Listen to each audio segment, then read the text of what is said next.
ஆண்டவரும் இரட்சகருமாக இயேசு கிறிஸ்துவின் இனிய நாமத்தில் உங்களை யாவருக்கும் அன்பின் வாழ்த்துக்களை தெரிவித்துக் கொள்கிறேன். அருமையான தேவப்பிள்ளைகளே, புதிய நாள் புதிய நம்பிக்கை, new day new hope daily devotion மூலமாய் இந்த நாளில் கூட உங்களை சந்திப்பதில் நான் மிகுந்த மகிழ்ச்சி அடைகிறேன். அல்லேலூயா. இன்றைக்கு கூட கர்த்தர் நமக்கு கொடுக்கிற வார்த்தை என்ன? ஏசாயா தீர்க்கதரிசன புஸ்தகம் 43ஆம் அதிகாரம் 18வது வசனம் கூட வாசிக்க கேட்போம். முந்தினவைகளை நினைக்க வேண்டாம், பூர்வமானவைகளை சிந்திக்க வேண்டாம். தேவப்பிள்ளையில இன்றைக்கு ஆண்டவர் நம்மை பார்த்து உங்களை பார்த்து என்ன சொல்றாருன்னா, முந்தினவைகளை நினைக்க வேண்டாம், பூர்வமானவைகளை சிந்திக்க வேண்டாம். கடந்த கால தோல்விகளை அவமானங்களை நினைக்காதீங்க. கர்த்தர் புதிய காரியத்தை செய்வேன் வாக்கு பண்ணிக்கிறார். ஒருவேளை பழசை யோசிக்கும் போது நமக்கு என்னன்னாக்கா அதனுடைய வேதனைகள் தான் அதிகமாகும். ஐயோ, அவங்க அப்படி சொல்லிட்டாங்களே, அந்த வார்த்தை இப்படியேப்பட்டதாச்சு, அந்த இப்படி என்னை ட்ரீட் பண்ணிட்டாங்களே. ஒருவேளை உங்களை குடும்பத்தை சார்ந்த நபர்களாக இருக்கலாம், உங்கள் மாமியாரோ மருமகளோ அல்லது உங்கள் குடும்பத்தாரோ உங்கள் தாய் தகப்பனை கூட சில நேரத்தில் உங்களை ஹர்ட் பண்ணுறவனுமா உங்கள் இருதயத்தை காயப்படுத்திருக்கலாம். தேவப்பிள்ளையில் சோர்ந்து போகாதீங்க. அதெல்லாம் திரும்ப திரும்ப யோசிப்பீங்கன்னா உங்களுக்கு பலன் தான் குறைந்து போகும். இன்னும் உங்களுடைய ஆமேன் அந்த விசுவாச வாழ்க்கை தான் தளர்ந்து போயிடும். அதனால தான் ஆண்டவர் சொல்கிறார், முந்தினில் நினைக்காத. அப்படி ஒருவேளை ஞாபகம் வருதா, ஆண்டவரே அதெல்லாம் மறக்கிற எனக்கு கிருபை தாங்கன்னு ஆண்டத்தில் கேளுங்க. அவரோட வேலை அப்படி ஞாபகப்படுத்தினா, இப்படிப்பட்ட பாதையெல்லாம் கடினமான பாதையை கடந்து வந்தேன் ஆண்டவரே, எல்லாவற்றையும் விளக்கிட்டீர் அப்படி சொல்லி ஆண்டவருக்கு நன்றி சொல்லுங்கள். தேவப்பிள்ளையில் முந்தின நினைக்காதீங்க, பூர்வமானங்களை சிந்திக்காதீங்க. அப்போ நாம் என்ன செய்யணுமா, அதே ஏசாயா 43:19 என்ன சொல்லுதுன்னா வாசிக்க கேட்போம். இதோ நான் புதிய காரியத்தை செய்கிறேன், இப்பொழுதே அது தோன்றும், நீங்கள் அதை அறியீர்களா?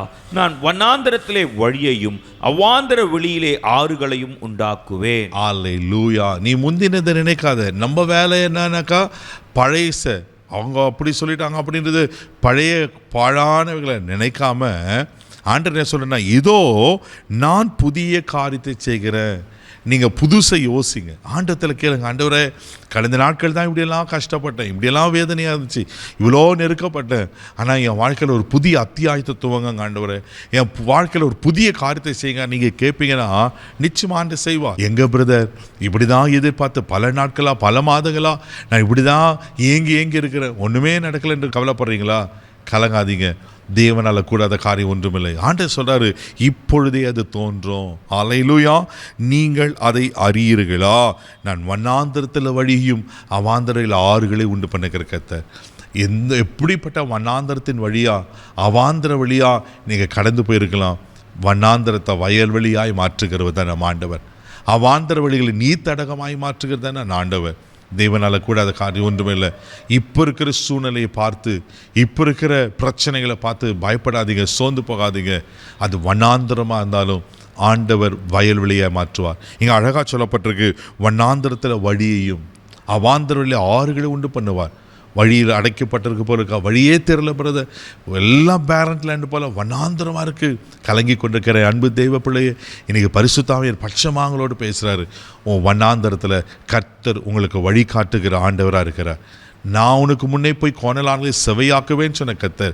வழிகள் அடைக்கப்பட்டிருக்கலாம், வழிகள் தாறுமாறாக கரடு முரடாக இருக்கலாம், முட்கள் நிறைந்ததாக இருக்கலாம், அவை எல்லாம் செவையாக்கி அவர் உங்களுக்கு முன்னே போய் வழியை ஆயத்தப்படுத்தி உங்களை ஆசீர்வதிக்க உண்மையில் இருக்கிறார். அந்த வெளிப்படுத்துகிற 21:5 சொல்லப்பட்டிருக்கோம், சகலத்தையும் புதிதாக்குற கர்த்தர் அவர். இனி வர நாட்களில் புதிய இந்த வாரத்தில் புதிய காரியங்களை செய்து உங்களை ஆசீர்வித்து உங்களை கனப்படுத்தி உயர்த்தி உங்களை மேன்மைப்படுத்த, உங்கள் சரீரத்தை நல்ல சுகத்தை கொடுத்து ஐஸ்வர்யத்தில் உங்களை கனப்படுத்த, வேலைகளில் உயர்வுகளை கொடுத்து உங்களை ஆசீர்வதிக்க உண்மையில் இருக்கிற. இதை நம்புங்க தேவப்பிள்ளையில், இது நிச்சயமாக நடக்கும். கண்களை மூடி நம்ம செபிக்கலாம். அன்பு தகப்பனே, உமக்கு நன்றி சொல்லி உங்க துதிக்கிறோம், ஸ்தோத்திரப்பா. ஆண்டவரே, முந்தினவைகளை நினைக்க வேண்டாம், பூர்வமானங்களை சிந்திக்க வேண்டாம், இதோ நான் புதிய காரியத்தை செய்கிறேன் வாக்கு பண்ண கர்த்தர். ஒரு பழையசை யோசிக்கும் போது வேதனைகளும் அவமானங்களும் ஆண்டவரே மன உளைச்சல தான் காணப்படாப்பா. ஆனால் எல்லாத்தையும் மாற்றி இந்த புதிய ஆண்டவரே காரியங்களை செய்வீராக. இப்பொழுது அது தோன்று நீங்கள் சொன்னீங்களப்பா. ஆண்டவரே, இன்னைக்கு ஒரு அற்புதத்தை செய்யுங்கப்பா.